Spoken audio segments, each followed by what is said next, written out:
So welcome everyone. Today we are in the book launch for She Reflects, which has been written by 22 women of Indian origin from all over the world. And today we are in discussion with our Indian authors from India, Ashwati Gopal from Mumbai. We have Kaurabi Hajarika from Assam, and we have Shweta Ghosh Dasgupta from Kolkata who are joining us for a discussion. So first of all, I would like to wish Kaurabi a very happy birthday because today is also her birthday. And thank you so happy birthday. And I'll give a brief introduction and thereafter we can start our discussion. So Ashwati Gopal, Ashwati Menon, she started her career in sales and marketing, and then she went into teaching. And currently she is a full-time artist and she has been giving wonderful workshops. I've also attended her workshop online. You can follow her in Instagram or in Facebook, and she goes by the brand name Who's by Ashwati. She has written in multiple anthologies like She Speaks, She Celebrates. You can see some of the covers also in my background here. A book called Home and Zanana. She lives in Mumbai with her husband and her daughter who's currently preparing for her board exams. So welcome Ashwati to the discussion today. Thank you. I'll move on to Kaurabi Hajarika, and she is an associate professor in English at Nahar Katia College in Assam. She has authored 3 books: Women in Dictionary, Interpreting and Interpretations, a biography of Biritra Kumar Bhattacharya, and also a translation into Assamese about African American literature. She writes in English as well as in Assamese, and currently I think she's also translating series of Jane Austen books. Am I right, for a library? Yeah, Pride and Prejudice. Pride and Prejudice. Okay, so I mean, yeah, so she's a very busy woman who's really very much into literature, translation from English to Assamese and vice versa. So wonderful, and happy birthday again. I'll move on to Shweta. Shweta has just moved to her new house, so congratulations again for your new house. Thank you so much, and I'm in total mess. No worries at all. So Shweta, she has been a freelance journalist and she has been writing for Hindustan Times, Times of India, and the Indian Nation. She has received several prizes, including a recent one for poetry. She got a certificate, right? Am I right? Right. And she loves shairi and loves writing in different newspapers as well as in anthologies. And she lives with her daughter, teenager, and her husband. And she is sitting right now with her canine friend. Four-legged son, Joe. Four-legged son, Joe, right. So welcome everyone. So shall we start with a short teaser for your stories as well? So we'll just do it clockwise. We can start with Ashwati alphabetically, and then we can move on to Kaurabi, and then we can move on to Shweta, and then I'll give a... Oh, I forgot to introduce myself also. I'm Brindarika Bose from Bose Creative Publishers, and we have been working together to produce these books from the concept till the final print. And this is the first time basically that our publishing house is publishing this book from this wonderful group of authors. So Ashwati, please. I like the way you say our publishing house. It's been completely Brindarika's baby. We are a part of it, and that's what makes it so beautiful. And it's always our, then, mine, yours. It's a beautiful, family together. About the teaser of my story, well, I have always liked reading stories which will make me turn pages losing the span of time, So I always like stories which are intriguing, engaging. So not that I'm, much into that genre, but my endeavor when I write anything is to just bring in that element of mystery and element of intrigue as you're reading it. So I hope my stories will engage with the readers and they will like it. Excellent. I love reading your stories, Ashwati. Wonderful thrillers, I must say. Excellent. So Ashwati has 3 stories in this book: Follow Me, The Look, and The Stain. And now we move on to Kaurabi. Kaurabi, please. Yeah, I wrote 2 stories. one is the voice, and another is an ethnic expression. So through my stories, I always try to reflect the heart of a woman, whether she is a girl or that means whether she is an that means elder. But I always try to express the feeling of a woman.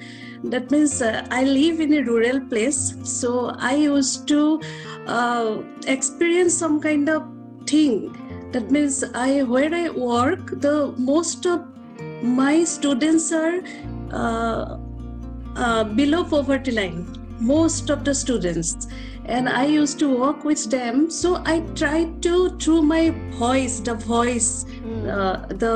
short story, I tried to reflect the journey of a little girl, and some kind of mystery is also there, some kind of, that means feeling of a girl. There is something that the Sewali, the girl, whether what she experienced was a mere hallucination or was it real. Or a question also arises whether, that means she wants to fulfill her dream in her life. That means she wants to live like a boy, but always she was pulled back by the society, and that particular point was also touched upon.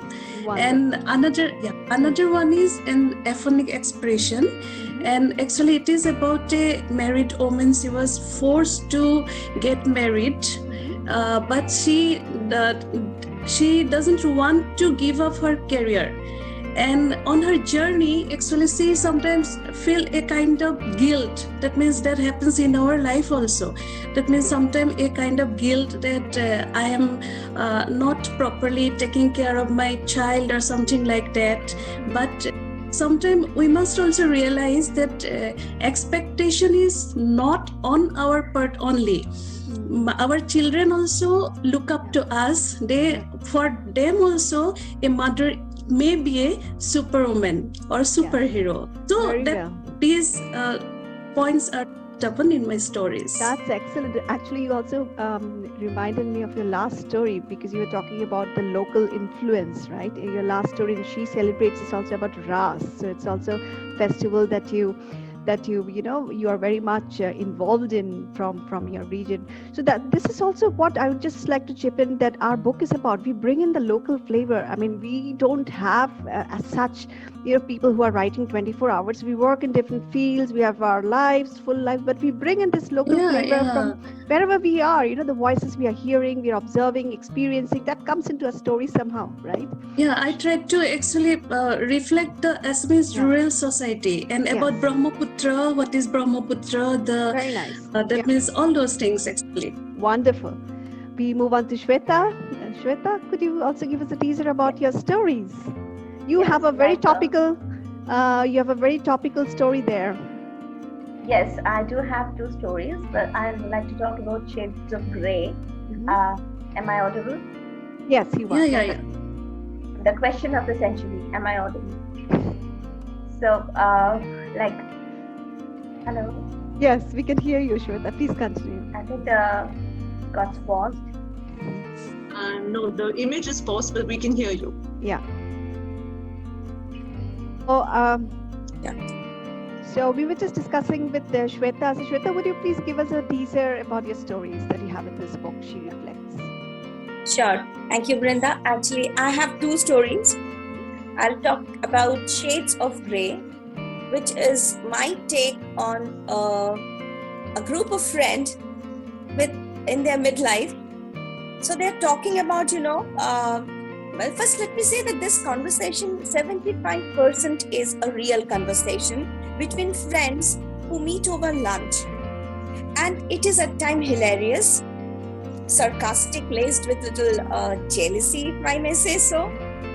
And I try to portray what women go through when they reach a certain age, when they start graying, maybe they are reaching their menopause, and what insecurities they have regarding their looks, their beauty, their hair and the way they talk, their families.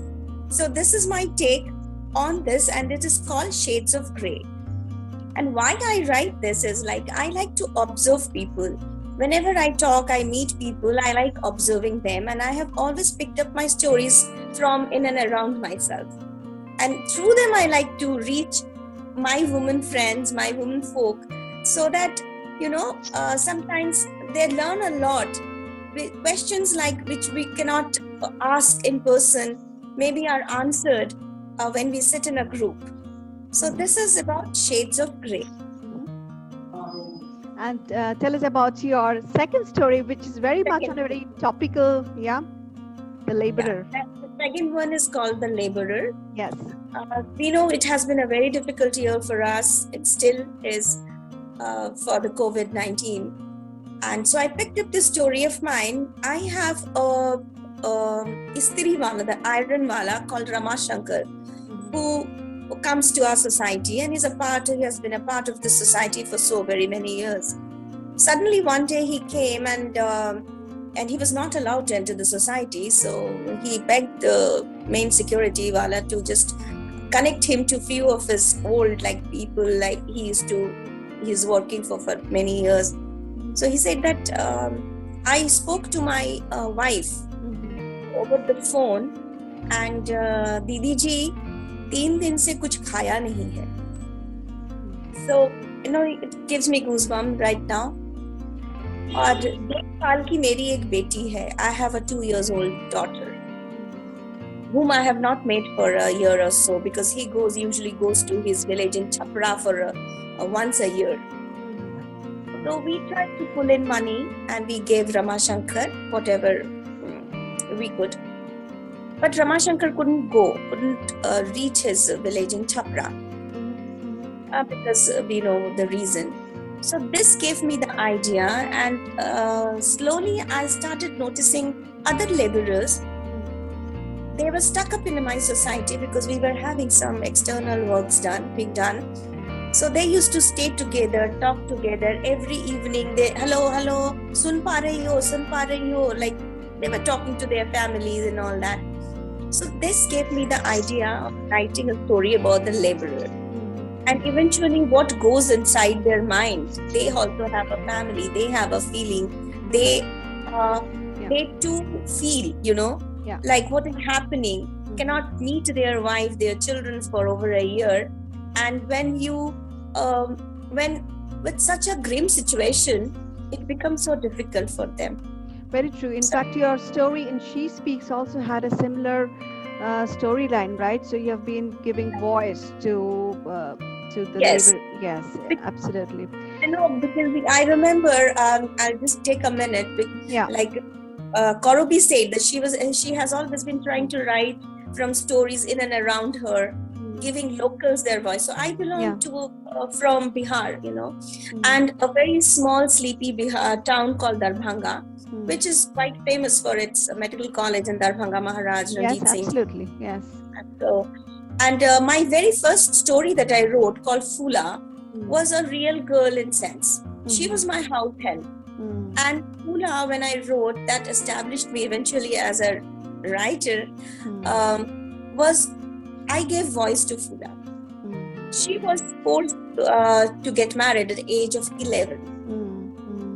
And how I helped her and all that. So I usually pick my stories from in and around my society, our society, and try to give voice to the voiceless, and try to fight through words. That's very true. Basically, you have just answered the question which we were planning to discuss also is, like storytelling is, can you use it as a tool for, using it as a platform for all these multiple voices that we observe in our daily lives, not necessarily your own voice or the people with whom you're living, but everyone that you are observing in your daily lives, those who are working for you, those for whom you are working, and so on. So you basically answered that question very well. Ashwati, sorry, go ahead. Sorry, Ashwati, you wanted to say something. We are the crux of every family. We are the crux of every family. So hence this huge presence of us should be used in a very responsible way to reach the society. Where we can help people, we can help other women pull up. Absolutely. I completely understand. And maybe I'll raise this question also to Korobi, because Korobi also works with some women's organization in Assam, right? You're involved with some of the organizations there, Korobi?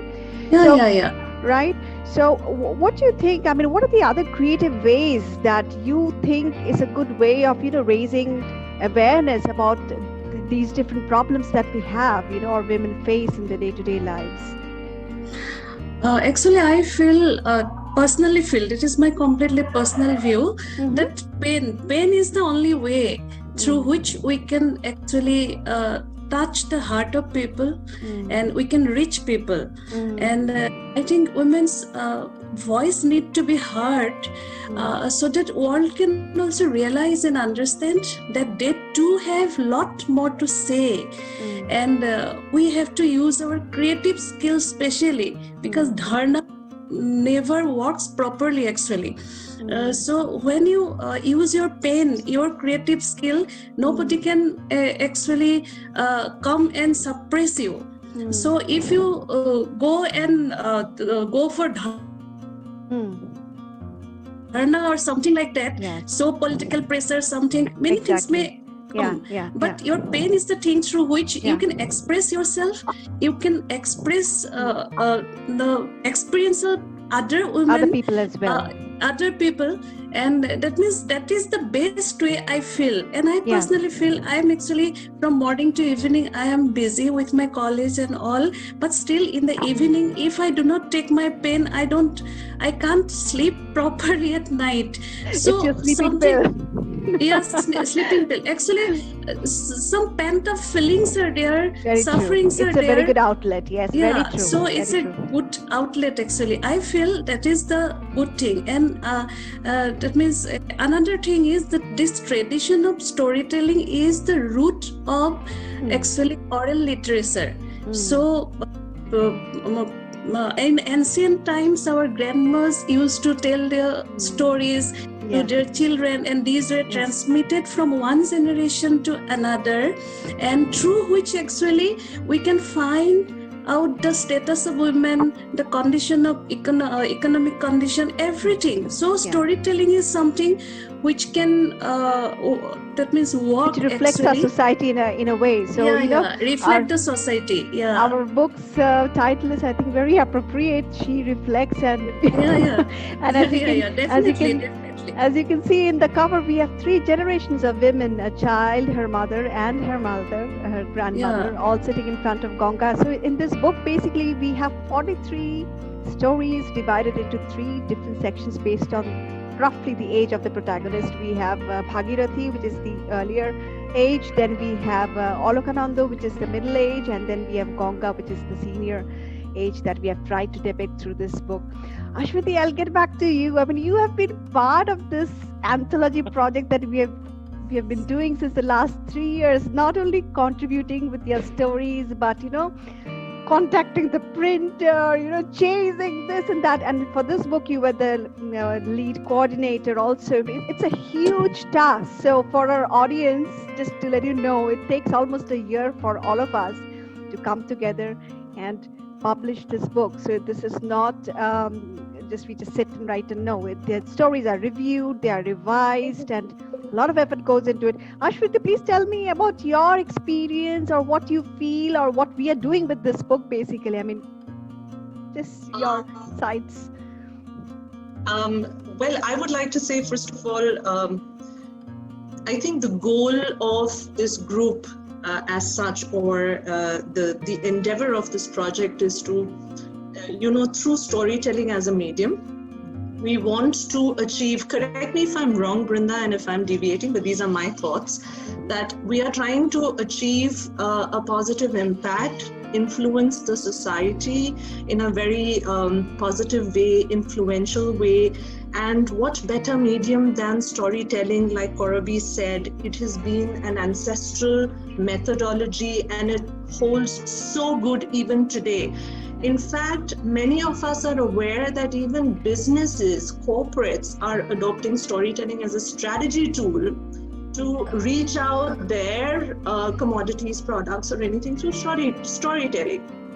because storytelling as such, I think, encompasses all the three elements that a person needs. Some people are visually oriented, so when you read or you hear a story, there's a visual image that's created. Some people are kinesthetic people, they connect to emotions. Story offers, those emotions and feelings are raised as you're reading the book. So what better way to connect with people, share your views, share your thoughts, and bring about a change, and create an impact and inspire. Most importantly, inspire, because I find stories very inspiring, and this project actually made me a lot wiser. And I really thank Vrindarika for this, because it's brought a sea of change in me as a person as well. So I have grown along with it. And what's most beautiful is I have learned to express with words as well, which I didn't realize I had it. But when I made that endeavor, I realized it's not only paints that work with me, but also words. And it's been a beautiful journey so far, and I look forward to many, many more. I think, as always, you really summarized this so well, because that's also something we have tried with this book. So we have not been reaching out to only seasoned writers, but we have been reaching out to strong women whom we know that they have a voice, they have a story to tell. Maybe they have not told the story yet, but this is the time that we get together and tell our stories, right?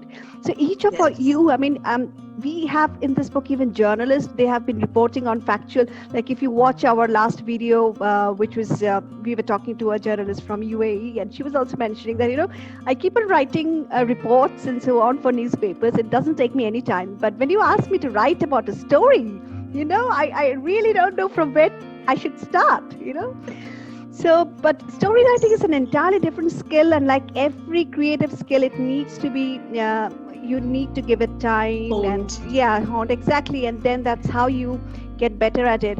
So for us, this book, or the series of books, we are also celebrating 3 books this year, which is not a joke, really. So yeah, to all of us, to all our authors.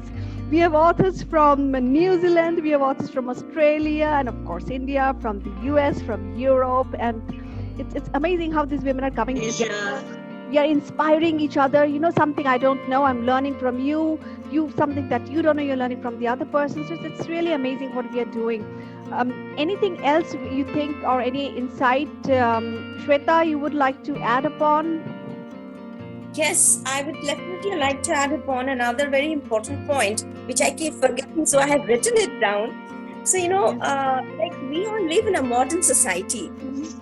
So, and the stories that we write usually, like I write my stories, maybe very few of us know about a place called Darbhanga. Very few of us know a place called... my dadu is from Darbhanga. My grandfather is from Darbhanga. So you got a connection now. My mother's father. What a connection, huh? Yes. Oh my God. I thought I would tell you after the video, but I couldn't stop myself. Yeah. Oh my God. And and my husband, he was born in Shillong. So, he connects so well in, you don't know where you connect. So what I was thinking, that apart from the stories that we write are from rural backgrounds, like Kaurabi writes, like me, I write from remote villages, my sleepy town, people do not know. So, but we actually live in a modern society. So writing through stories also reflect those societies. We try to bring out their lives and try to merge them into our society, which is like a distant dream for them. True. Sitting here and talking over Zoom meeting, but writing about something, a place which doesn't have electricity 24/7 maybe. When I left Darbhanga in 86, we hardly had electricity for 1 hour. So it is like a distant dream for them. So, we write about them. We have to do something for them through the stories so that it reaches them. Yes, very true. And it is also it can make a tremendous, a positive reflection of ourselves in the society, so that they also come up to the same status. Yes, absolutely. And, I think Very Status true. here is not financial. Status here is of mind. Yes, very true. Very I true. I put think that here, that is the Yeah. freedom of thought, freedom of mind, to Yeah. freedom of think big, yes, so that exactly. they can come out from that barrier, Yeah. and it can only be done through education. Mm. And again, it is a loop. Education means the Yes. crux, that is ABCD. ABCD again means to study, to read, to Mm. basic right of knowledge. Mm. And this can be done through stories which we write, small stories, big stories, flash fictions, whatever. Absolutely. And how we do this. And I think this is one point which I think Korobi also last time she had an article which was published in an Assamese newspaper which was discussing our book, right? So if amongst the audience, if there is someone who is into media, newspapers, I think we would like to raise awareness for what we are doing. So please contact us. Please talk to any of our authors who are in India or any other place and try to, understand and kind of, raise awareness for what we are trying to do so that more and more people can join us, more things or more positive changes can happen through this movement. I would rather say this is a movement and not just a book, right? Yes. In a positive sense. In a positive sense. It's also very important that through voices, it is also very important to maintain the parity in the society through our voice. Mhm. That is also a very important thing. Why hear only the male version? There is a female version to everything. There is two sides of everything. So maybe this side is important after all. Absolutely. So That's Korobi, you also had some interviews related to our books last year, am I right? Yeah, it was not interview almost, but it was a telephonic interview, of course, from which Okay. they collected information. Mhm, So this time also I will try my best to do something. mhm. So if possible, electronic media and all, that means if they want to connect, that means Yeah. contact you and all, that means Yeah, to yeah, know about the purpose of our this thing. Actually not almost yours. I am No, it's a group, because I would also like to mention here that as a publisher, what we also try to do is we plan to donate the profits from the book sales for different social projects. So we are not really a commercial publisher because our group has worked together as a voluntary group. So we have all chipped in our labor efforts, and with this we want to donate whatever profits we get for various social causes. So Thereby living up to our endeavor of creating a social impact. yes, absolutely. Of course. Absolutely. Yes. I would like to chip in here, and Brinda, you've heard all of us and our stories. I want to hear about your stories and what inspired them. What inspires you to write? Because it's been your brainchild, and what was the thought behind?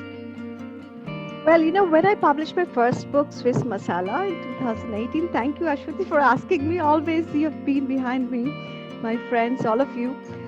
So when I published my first book in Swiss Masala, I just felt that if I can do this, then everyone else can do it. I know several women who have stories to tell, and why don't we do something like a collaborative project?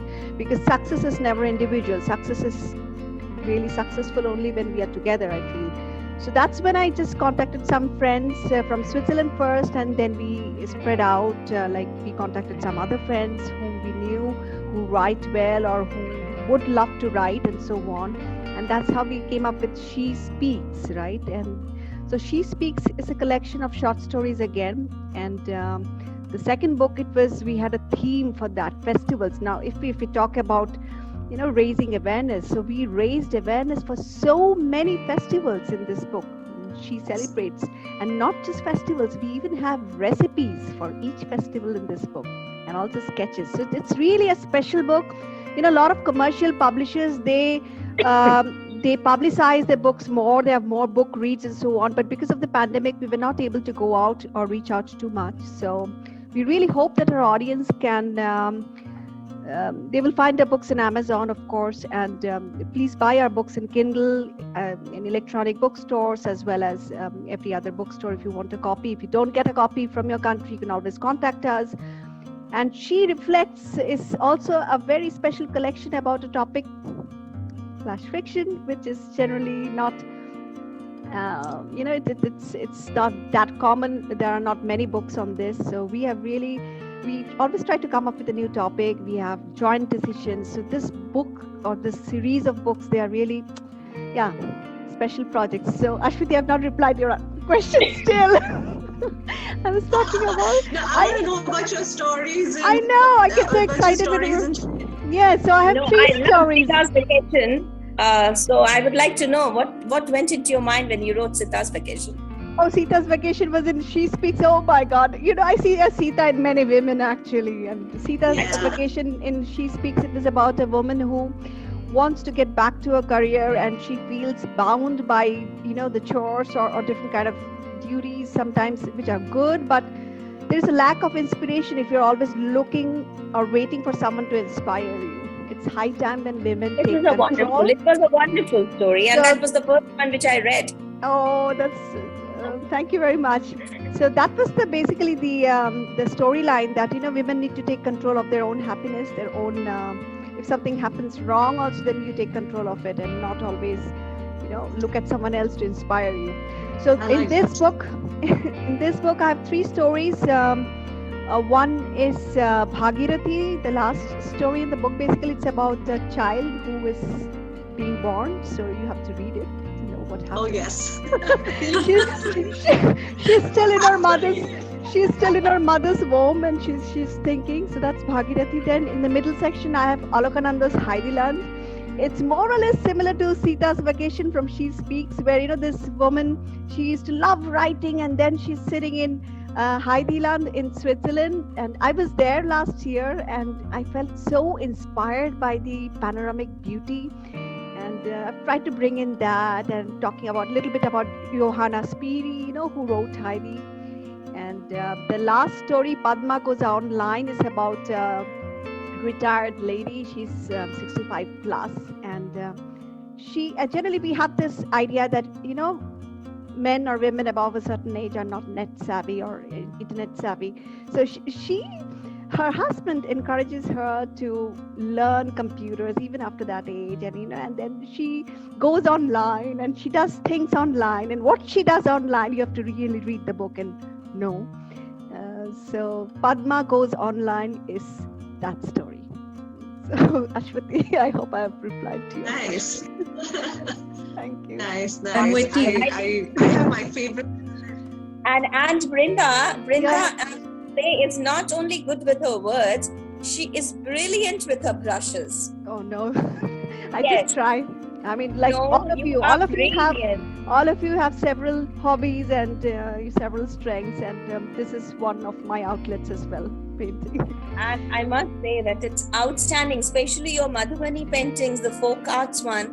They are so amazing. Thank you very much. Thank you very much. So on that note, have a question. Yes, Ashwati, please. If we have the time, are we superseding the time? No, I think it's fine. I think those who are listening to us would like to hear what you have to say. Then I have a question as to, this is for you, Kaurabi and Shweta.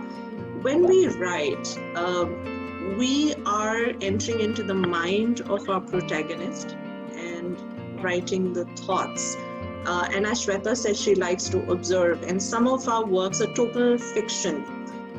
So I just want to understand from each one of you, when you sit down to write, when you sit down to pen, are there real life characters that come in and you have an amalgamation, or do you really get inspiration from one single person?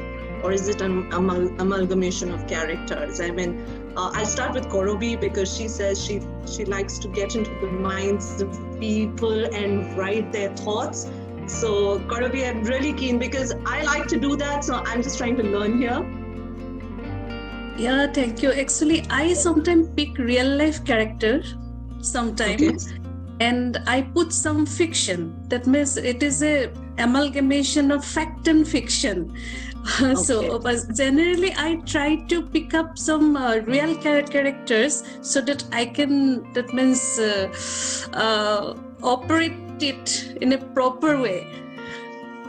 So Okay. that is the thing. I understand. So both my Sevali and And the other one, the Vrindarika, what Trishna. about you? Yeah. Uh-huh. Sorry. Sorry, I butt in between. Sorry, I cut in between. Gaurabi, please continue. Yeah. No, both my characters, Sevali, that means sometimes may not be completely it was me, but somebody else. And I tried to, that means that incident was quite real actually, that what happened to Sevali. So I'm also still confused whether it was a hallucination, whether it was a reality. So I put some ingredients of fiction there, but some reality is there. And in case of Trishna, the other stories, that also a kind of me sometime, that means kind of someone.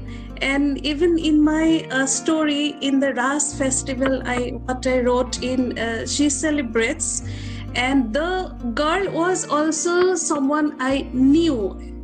That means just I, that means took up from her, and then I put some ingredients and fictions, my imaginations and all. So these all are the amalgamation of fact and fiction. Vrindarika? I mean, for me, I always, when something happens or when I experience something or see something, I remember the emotion. Maybe the incidents or the characters I may forget, but that emotion stays with me. And if it stays with me long enough, I think that emotion inspires me to create characters and a story. Interesting. Okay. That's generally how it happens. But there's of course there is the influence of real life, because real life is crazier than fiction at times. So there is of course an influence of real life in my fiction as well. But the emotion is your central plot, so you build around the emotion. Okay. Yes, And exactly. Shweta, I think, has already said that she likes to give the flavor of locals and voice out their stories, right? Right. So, but for me, emotion plays a vital role, along with the experiences that I have had during my journalistic career and all that. Because I remember the last, when She Speaks My Story was an actual story.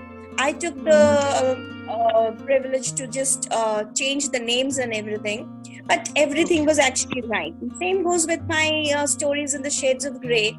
They're actually friends. They're actually a group of such friends who are hilarious at times.